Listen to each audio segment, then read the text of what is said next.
ڈرامے جو تاریخی بنائے جاتے ہیں تو ڈرامے دیکھنا تو ہم جائز نہیں کہتے، اس میں بے حیائی بھی ہوتی ہے، مگر جو بنانے والے ہیں وہ کہتے ہیں کہ ایک ماحول جب کریٹ کیا جاتا ہے، ایک ماحول دکھایا جاتا ہے، اس سے تاریخ اور ہسٹری آپ کے دماغ میں زیادہ اچھی طرح سے بیٹھتی ہے۔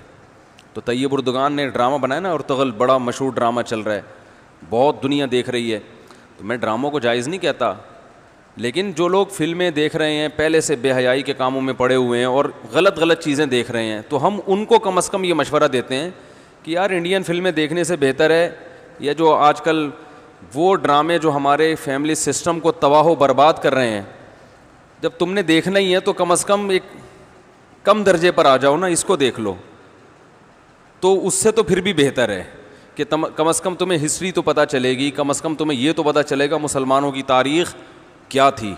اور ایسے صرف دعاؤں سے کام نہیں بنا، انہوں نے بڑی بڑی قربانیاں دی ہیں۔ سلطان محمد فاتح نے بہت بڑی قربانی دے کے قسطنطینیہ فتح کیا تھا، دنیا کی سب سے بڑی توپ بنائی تھی اس نے، اور آج ہماری صرف باتیں توپ ہیں، باتیں ایسی کریں گے جیسے بہت بڑی توپ ہیں ہم، کوئی عمل ہمارے کیا ہیں زیرو، نہ سائنس میں آگے، نہ ٹیکنالوجی میں آگے، نہ مذہب میں آگے۔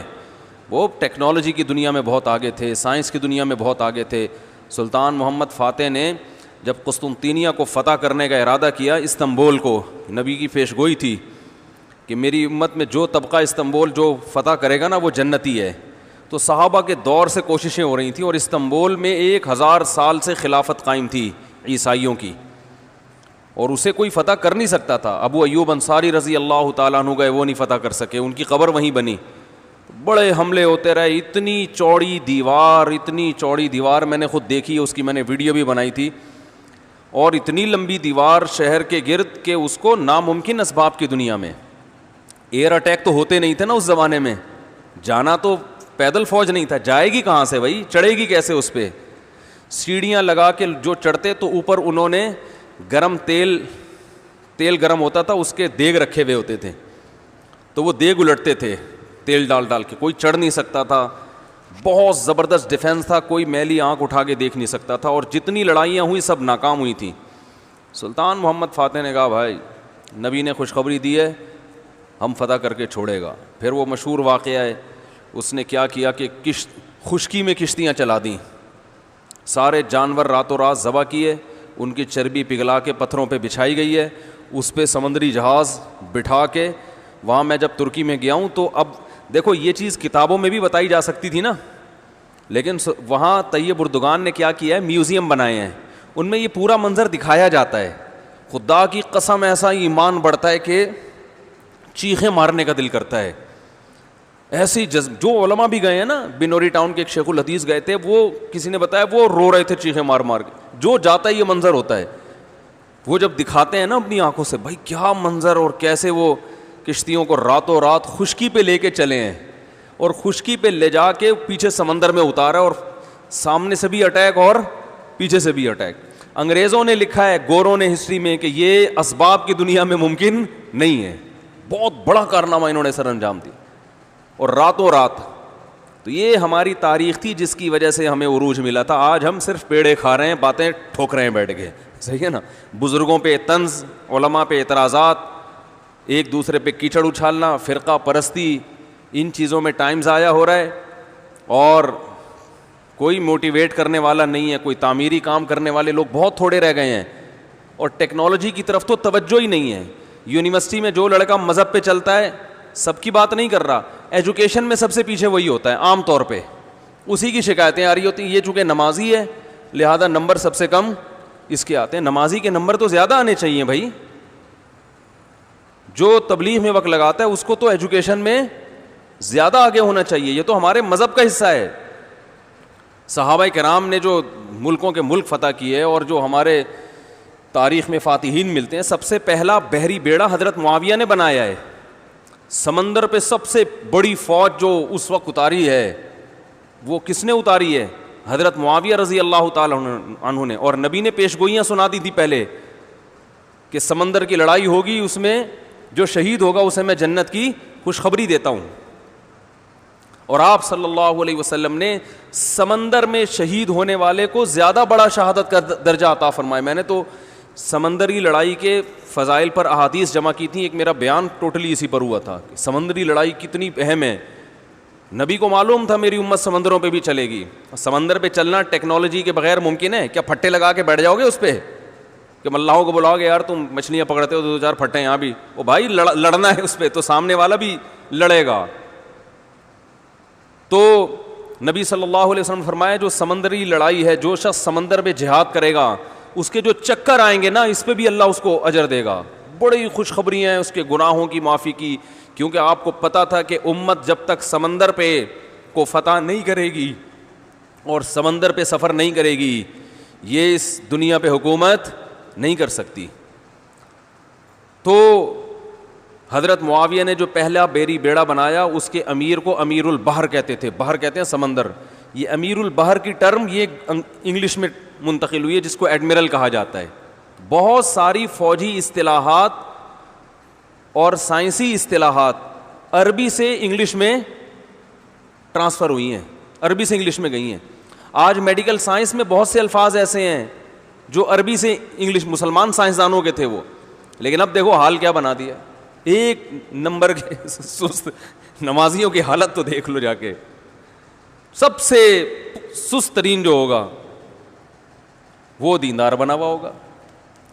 سب کی بات نہیں کر رہا, ڈاکٹروں میں ہم نے بڑے اچھے اچھے دیندار دیکھے ہیں, سائنسدانوں میں, ایٹمی سائنسدانوں میں تو دیندار زیادہ ہیں الحمدللہ, لیکن میجورٹی کی بات کر رہا ہوں کہ پتہ نہیں کہ ہمارے ذہن میں یہ کچھ ایسا کسی نے, شیطان نے بات ڈال دی ہے کہ ہم نے صرف جو ہے ایک طرف کو فوکس کیا ہوا ہے, دوسری طرف کو ہم نے بالکل نظر انداز کر دیا ہے. تو بھائی جس طرح سے دین کی تعلیم انتہائی ضروری ہے, اس کی کوئی اس کی اہمیت کی کمی کا انکار نہیں کر سکتا. انگریز جو تباہ ہو گئے نا, فیملی سسٹم تباہ ہو گیا, زنا معاشرے میں پھیل گیا, والدین اولڈ ہوم میں, وہ وجہ کیا؟ مذہب نہیں ہے نا, مذہبی تعلیم نہیں ہے.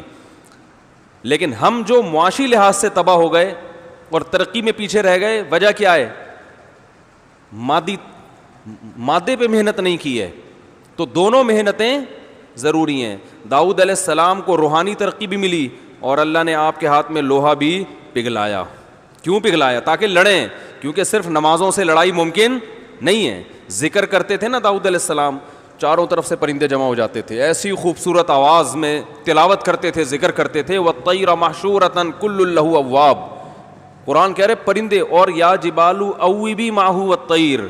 جب اللہ کا ذکر کر رہے ہیں پہاڑوں سے بھی لا الہ الا اللہ کی آوازیں آتی. یہ ذکر تھا, لڑنے کے لیے یہ نہیں ہے کہ اے داؤد ہم نے آپ کو ذکر بھی دیا اور آپ جو ہے روزے بھی رکھتے ہیں اور تہجد بھی پڑھتے ہیں, لہذا اب آپ کو تو اسلحہ بنانے کی ضرورت نہیں ہے, ویسے ہی فتح ہو جائے گی ایمان کی طاقت سے. نا نا نا نا نا, زرہیں بناؤ, قدر فی السرد, صحیح ہے نا, کڑیاں بناؤ, فوج تیار کرو. لڑائی کے لیے اصول بولتے کیوں نہیں بھائی, کچھ اور ہیں. تو دونوں چیزیں نہیں ہیں. داؤد علیہ السلام, سلیمان علیہ السلام کے گھوڑے بھی تو تھے, انہیں کیا ضرورت تھی گھوڑوں کی بھائی؟ کہتے میں اللہ کا اتنا عبادت گزار ہوں, میں اسباب اور وسائل کیوں, میں مصلی بچھاؤں گا, دعا مانگوں گا, ملک فتح ہو جائے گا. او بھائی گھوڑے رکھے ہوئے ہیں, صحیح ہے نا. ان کو پیار کرتے تھے گھوڑوں کو, کیونکہ اس زمانے میں گھوڑا اور ٹینک برابر تھے, بلکہ ہوائی جہاز تھا گھوڑا اس زمانے میں. تو جنگیں گھوڑوں کے بغیر نہیں ہوتی تھی, گھوڑے تیار کیے ہوئے ہیں. تو لڑے ہیں وہ لوگ اور اسباب اور وسائل اختیار کیے ہیں. آج ہم پیڑے کھانے والی باتیں کرتے ہیں اور پیڑے کھا رہے ہیں بیٹھ کے, اور سمجھتے ہیں کہ بس یہ قرآن خوانیوں سے اور آیت کریمہ سے مسائل کیا ہو جائیں گے حل. تو یہ بھی ضروری ہے بھائی, وہ بھی ضروری ہے. تو میں بتا رہا تھا کہ وہ جو ڈرامے کی بات کر رہا تھا, تو ماحول بنانا پڑتا ہے نا. تو طیب اردگان نے کیا کیا کہ کیونکہ جو لبرل لوگ ہیں وہ ایسے ڈرامے, ایسی فلمیں بنا کے نا نوجوان نسل کا دماغ خراب کر دیا انہوں نے. اتنا دیکھو, اب محمد بن قاسم کو بھی لوگوں نے ڈاکو کہنا شروع کر دیا ہے, معاذ اللہ.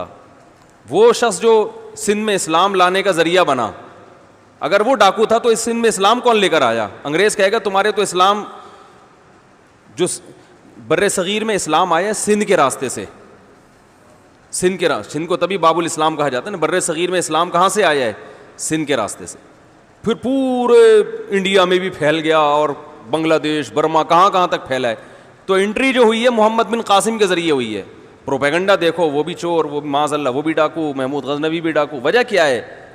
جس کے ہاتھ میں میڈیا ہوگا نا چلے گی اور سنی اسی کی جائے گی, آپ جو کچھ بنا کے پیش کر دیں. تو طیب اردگان نے کہا بھائی ان کو انہی کی زبان میں جواب دینا ہے, ناول لوگ نہیں پڑھتے, رسالے نہیں پڑھتے لوگ. تو نوجوان طبقہ فلمیں ڈرامے دیکھتا ہے, تو اس نے کہا ڈرامہ بناؤں گا, اور ایسا بنا کے دکھایا کہ آج رپورٹیں یہ آ رہی ہیں بہت سے غیر مسلم مسلمان ہو چکے ہیں. تو میں عام لوگوں کو وہ ڈرامہ دیکھنے کا مشورہ نہیں دیتا, اس میں عورتیں بھی ہیں اور کچھ کہا جاتا ہے, میں نے نہیں دیکھا وہ ڈرامہ, بے حیائی کے مناظر بھی ہیں, لیکن میں ان لوگوں کو جو غلط چیزیں دیکھ رہے ہیں ان سے کہتا ہوں یار کچھ دیکھنا ہی ہے تو پھر ادھر دیکھ لو, جو نہیں دیکھ رہے وہ کچھ بھی نہ دیکھیں, وہ پھر اس کے بعد پھر آگے بھی جائیں گے, وہ یہ دیکھ کے پھر وہ ان کو شوق پیدا ہوگا ذرا فلمیں بھی دیکھیں. اور جو نہیں دیکھ رہے وہ تو بچے رہے ہیں, جو دیکھ رہے ہیں تو بری چیزیں دیکھ رہے ہیں تو بھائی یہ دیکھ لو پھر, تو اس سے کم از کم ایک کریٹو سوچ پیدا ہوگی تمہاری, اور کم از کم ایک تعمیری سوچ پیدا ہوگی, مسلمانوں کی ہسٹری کا تمہیں پتہ چلے گا. تو اردگان کی سوچ چونکہ یہ تھی اس لیے اس نے وہ کر دیا, اور اس سے بہت لوگ پریشان ہیں اس ڈرامے سے. یعنی اس سے جو اسلام دشمن قوتیں پوری دنیا میں پابندی لگانے کی کوشش میں لگی ہوئی ہیں. ابن تیمیہ رحمہ اللہ کا قول ہے نا, تمہیں باطل کی پہچان نہ ہو نا کہ حق کیا ہے اور باطل کیا ہے, تو دیکھ لو باطل کے تیروں کا رخ کس طرف ہے. سارے باطل جس کے پیچھے پڑے ہوئے ہونا سمجھ لو یہ کیا ہے, حق ہے, تو ان کو پتہ ہے اس کا اثر کیا پڑ رہا ہے. تو ماحول جو کریٹ کیا جاتا ہے, ماحول ایک قائم کیا جاتا ہے, اس سے جو لیسن ملتا ہے وہ ویسے زبانی سمجھانے سے نہیں ملتا.